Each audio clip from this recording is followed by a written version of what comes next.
ಭಾರತ ಪಾಕಿಸ್ತಾನ ಗಡಿಯ ಸಮೀಪದಲ್ಲಿರುವ ನಗರಗಳಲ್ಲಿವೆ. ಹೀಗಾಗಿ ಪ್ರಸ್ತುತ ಪರಿಸ್ಥಿತಿಯಲ್ಲಿ ಭದ್ರತಾ ಕಾರಣಗಳಿಗಾಗಿ ಈ ಒಂದು ಕ್ರಮವನ್ನು ಕೈಗೊಳ್ಳಲಾಗಿದೆ ಅಂತ ಸರ್ಕಾರ ಹೇಳಿರುವಂಥದ್ದು.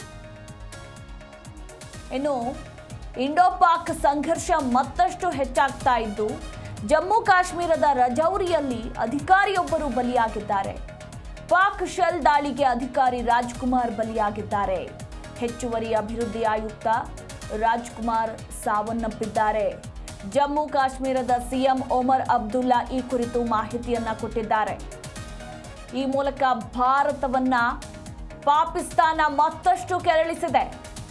ಇನ್ನೂ ಕೂಡ ಸುಮ್ಮನೆ ಇದ್ರೆ ಆಗೋದಿಲ್ಲ. ಖಂಡಿತ ಭಾರತ ದಿಟ್ಟ ಹೆಜ್ಜೆಯನ್ನ ಇಡಲೇಬೇಕು. ಆ ದಿಟ್ಟ ಹೆಜ್ಜೆಯನ್ನ ಭಾರತ ಇಟ್ಟೇ ಇಡುತ್ತೆ ಅನ್ನೋ ನಂಬಿಕೆ ಪ್ರತಿ ಭಾರತೀಯರಲ್ಲೂ ಕೂಡ ಇರುವಂಥದ್ದು. ಸತತವಾಗಿ ನಿನ್ನೆಯಿಂದ ರಾತ್ರಿಯಿಂದ ಪ್ರಧಾನಿ ನಿವಾಸದಲ್ಲಿ ಸಾಲು ಸಾಲು ಸಭೆಗಳು ನಡೀತಾ ಇದೆ. ಪಾಕಿಸ್ತಾನಕ್ಕೆ ಇನ್ನೂ ಯಾವ ರೀತಿ ನಾವು ಉತ್ತರವನ್ನು ಕೊಡಬೇಕು ಅನ್ನೋದರ ಕುರಿತಾಗಿ, ಕಾರ್ಯಾಚರಣೆ ಕುರಿತಾಗಿ, ಮುಂಜಾಗ್ರತಾ ಕ್ರಮಗಳ ಕುರಿತಾಗಿ ಸಾಲು ಸಾಲು ಸಭೆಗಳು ನಡೀತಾ ಇರುವಂಥದ್ದು.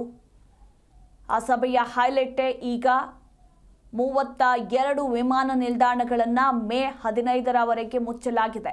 ಸಭೆಯಲ್ಲಿ ತೀರ್ಮಾನವನ್ನು ತೆಗೆದುಕೊಳ್ಳಲಾಗಿದ್ದು ಪ್ರಸ್ತುತ ಪರಿಸ್ಥಿತಿಯಲ್ಲಿ ಭದ್ರತಾ ಕಾರಣಗಳಿಗಾಗಿ ಯಾರಿಗೂ ಕೂಡ ಏನು ಆಗಬಾರದು ಅಂತ ಹೇಳಿ ಸರ್ಕಾರ ಈ ಒಂದು ಕ್ರಮವನ್ನು ಕೈಗೊಂಡಿದೆ.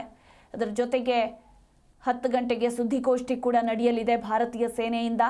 ಸೇನಾ ಅಧಿಕಾರಿಗಳು ಇನ್ನೂ ಏನೆಲ್ಲ ಮಾಹಿತಿಯನ್ನು ನೀಡ್ತಾರೆ ಅನ್ನೋದರ ಕುರಿತು ಇನ್ನಷ್ಟೇ ಕಾದು ನೋಡಬೇಕಾಗಿದೆ. ಇನ್ನು ಮತ್ತೊಂದು ಕಡೆ ಜಮ್ಮು ಕಾಶ್ಮೀರದ ರಜೌರಿಯಲ್ಲಿ ಅಧಿಕಾರಿಯೊಬ್ಬರು ಬಲಿಯಾಗಿದ್ದಾರೆ ಪಾಕ್ ಶೆಲ್ ದಾಳಿಯಿಂದಾಗಿ. ಈ ಕುರಿತು ಜಮ್ಮು ಕಾಶ್ಮೀರದ ಸಿಎಂ ಒಮರ್ ಅಬ್ದುಲ್ಲಾ ಮಾಹಿತಿಯನ್ನ ಕೊಟ್ಟಿದ್ದಾರೆ.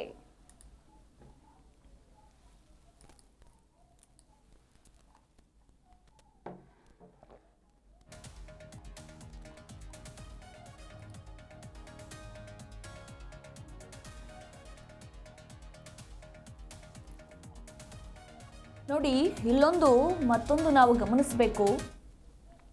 ಈಗಾಗಲೇ ಯುದ್ಧ ಮಾಡುವಂತಹ ಸಾಮರ್ಥ್ಯವನ್ನು ಪಾಕಿಸ್ತಾನ ಸಂಪೂರ್ಣವಾಗಿ ಕಳೆದುಕೊಂಡಿದೆ. ಆದರೂ ಕೂಡ ನಮ್ಮಲ್ಲೇನೋ ಇದೆ, ನಮ್ಮಲ್ಲಿ ಬಲ ಇದೆ, ಶಸ್ತ್ರಾಸ್ತ್ರಗಳಿದೆ ಅಂತ ಮೇಲ್ನೋಟಕ್ಕೆ ತೋರಿಸಿಕೊಳ್ಳಬೇಕು ಅಂತ ಹೇಳಿ ಯುದ್ಧ ದಾಳಿಯನ್ನು ಮಾಡ್ತಾ ಇದೆ. ಆರ್ಥಿಕವಾಗಿಯೂ ಕೂಡ ಪಾಕಿಸ್ತಾನ ಬಳಲಿ ಬೆಂಡಾಗೋಗಿದೆ. ನಮಗೆ ಹಣದ ಸಹಾಯ ಮಾಡಿ ಅಂತ ಎಲ್ಲರ ಬಳಿ ಕೂಡ ಭಿಕ್ಷೆಯನ್ನ ಬೇಡ್ಕೊಳ್ತಾ ಇದೆ. ಸದ್ಯಕ್ಕೆ ಅಂತಾರಾಷ್ಟ್ರೀಯ ಹಣಕಾಸು ನಿಧಿ ಅಂದ್ರೆ IMF ಪಾಕಿಸ್ತಾನಕ್ಕೆ $1 ಬಿಲಿಯನ್ ಸಾಲವನ್ನ ಕೊಟ್ಟಿದೆ ಅನ್ನೋದ್ರ ಕುರಿತು ಮಾಹಿತಿ ಇರುವಂಥದ್ದು. ಅಂದ್ರೆ ಭಾರತೀಯ ಕರೆನ್ಸಿಯಲ್ಲಿ ಇದರ ಮೌಲ್ಯ ಸುಮಾರು 19,000 ಕೋಟಿ